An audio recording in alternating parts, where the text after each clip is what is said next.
Nous sommes de retour en direct dans cette édition du 25 février 2025 du live de TV Finance. Et comme annoncé, il est l'heure désormais de retrouver Mathieu Serron et son chronocac. Bonjour Mathieu.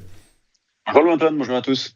Merci beaucoup Mathieu d'être avec nous. Mathieu Serron, vous êtes fondateur de Galileo Trading, avec nous pour nous expliquer quelles pourraient être les stratégies intéressantes à suivre aujourd'hui dans un univers particulièrement marqué d'incertitude. La semaine va être particulièrement chargée. On pense côté micro aux publications de Nvidia. Côté macro, il y a le fameux indice PCE que tout le monde attend.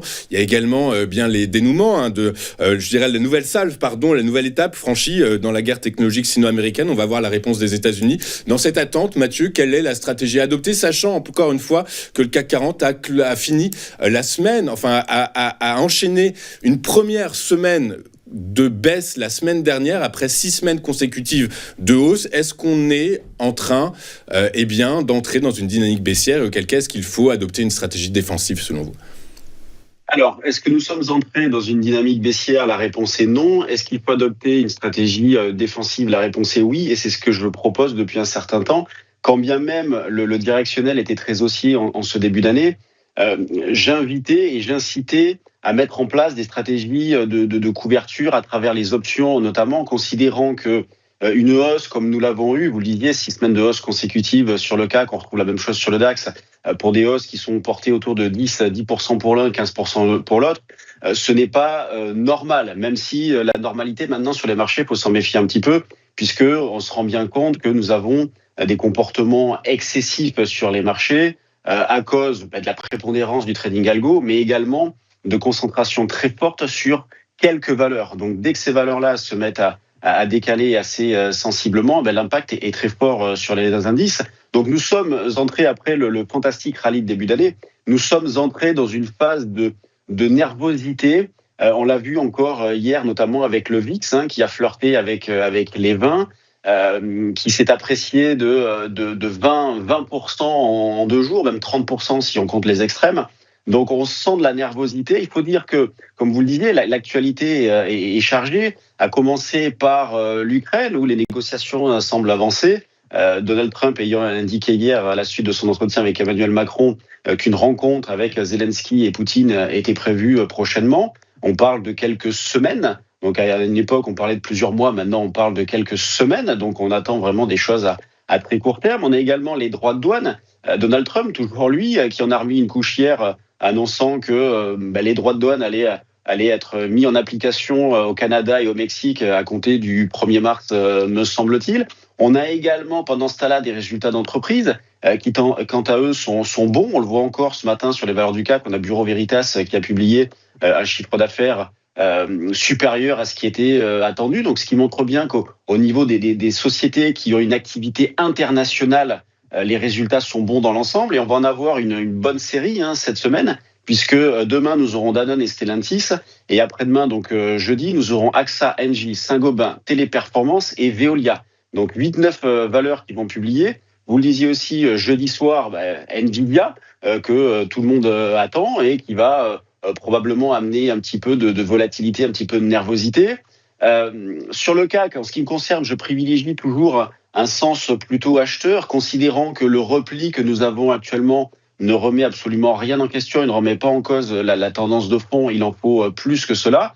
Je considère toujours que à proximité de la zone des 7950, 8000, nous aurions une occasion de monter des positions à l'achat dans une optique à moyen long terme, à toute chose égale par ailleurs, bien évidemment, puisque comme on est un petit peu encore assez éloigné de ce niveau-là, il faudra analyser la situation en temps réel. Pour l'instant, sur du court terme, j'essaye le premier niveau que j'avais proposé à l'achat ce matin, c'était 8050, donc on s'en est un petit peu éloigné dans la mesure où on est d'abord parti à la hausse, donc je vais rapprocher ce niveau-là probablement sur les plus bas d'hier soir, de ce matin, autour des 8080.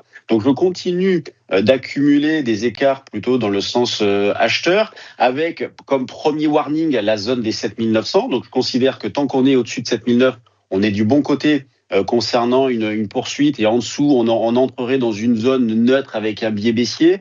Et justement, pour faciliter ce travail intraday, même intraday moyen terme, à l'achat, considérant il y a quand même des menaces, il y a des risques, on est sur des niveaux parfois un petit peu élevés, on se pose des questions.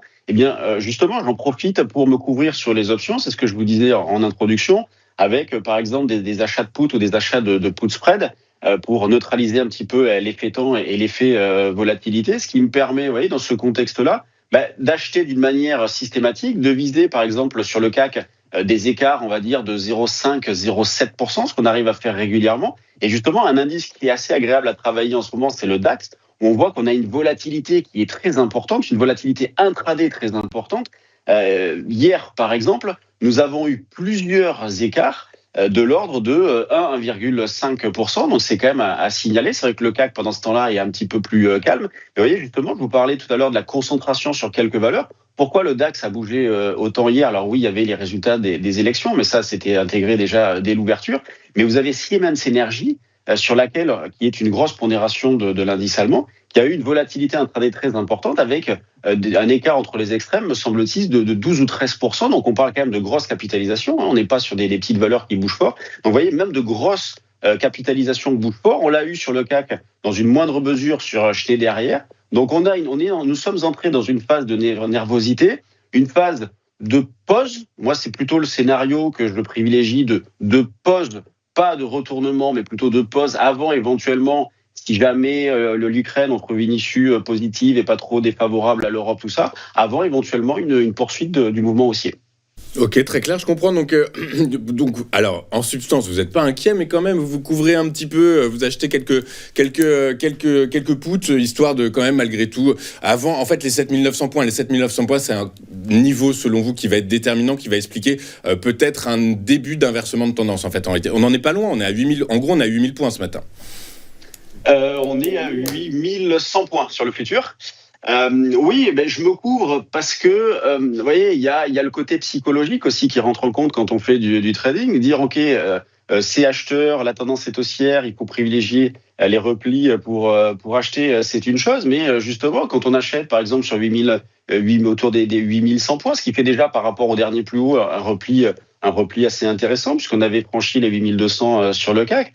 Bon, en ce qui concerne le money management, c'est quelque chose de fondamental quand on intervient sur les marchés. En ce qui concerne le money management, acheter sur ces niveaux de prix avec un stop à 7009, ça peut coûter un peu cher et puis psychologiquement, c'est pas simple. Donc justement, pour faciliter les choses, considérant justement qu'en plus sur le CAC, au vu du contexte, la volatilité implicite n'est pas très élevée, donc la volatilité qui est déduite des options n'est pas très élevée, j'en profite pour me couvrir. Mais ça, on va dire que je le fais d'une manière très naturelle et d'une manière quasi systématique.